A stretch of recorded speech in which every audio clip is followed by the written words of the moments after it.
now is Anindya Bakri. He is the chair of Indonesia's Chamber of Commerce and Industry, and he joins me here in New York City. Obvious question, sir. Is Indonesia close to a trade deal with the United States? We hope so, Stanley. 2 weeks after Can you tell me that you are? Are you close? Well, let me tell you a little data. So we are surplus with the United States about $18 billion. Okay. And we import oil and gas derivatives from other parts of the world about $40 billion.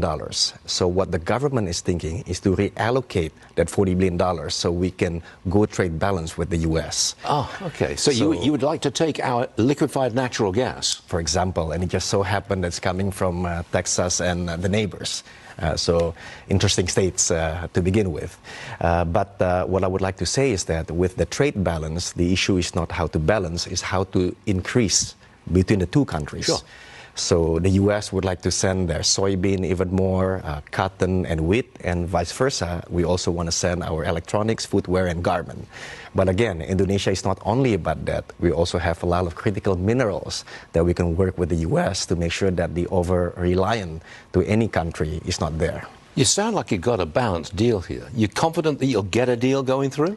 Well, it is the task of the government to do a deal, but I think we're very confident about that, right? I'm coming from the private sector, Indonesian Chambers of Commerce and Industry. The reason why I'm going to go to D.C. right after this to meet the U.S. Chamber of Commerce is to meet our counterparts to do more trades. And also, it is not impossible that we're going to do more investments cross-border within the two countries. Yes. So that's why I think we are confident. Otherwise, I'm not going to be here. I'm interested in that you are traveling with Indonesia's special envoy for climate change and energy, who I believe is the brother of the president of Indonesia. That's interesting because how do you feel about President Trump, who is essentially abandoning the Green New Deal, is going full tilt for fossil fuels? Yeah. How do you feel about that? First of all, let's be clear that Indonesia is blessed also with oil and gas and also fossil fuel. Having said that, below the ground, Indonesia have all the critical minerals you can think of, from nickel, bauxite, tin, copper, and rare earth. Have you abandoned climate policy in Indonesia? No, we don't. Like we have here? No, we think it is actually an opportunistic plan for us to do even more, because above the ground, we actually have renewable energy potentials, right? Whether that's solar, wind, hydro, and so on.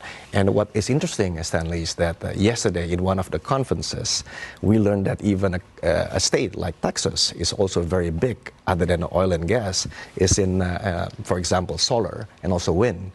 So Indonesia, by utilizing its critical minerals, processing with renewable energy, and also we have a lot of biodiversity. I don't know whether people know, but the third largest forest in the world is seen in Indonesia. Sure. So one day we're going to be able to capitalize on the carbon credits, and we can use it to furthermore go up the value chain on this critical minerals. It sounds like you've got the makings of a deal. We just want to hear about it and make the announcement so we can all get on with trading more. I'm from the business sector, but I understand the government is really excited to do something. So thanks for coming on the show this morning. We really appreciate it. Thank you very much. Wish you the best of luck in D.C. Thank you very much. Thank you, sir. Thank you. Coming up, California's high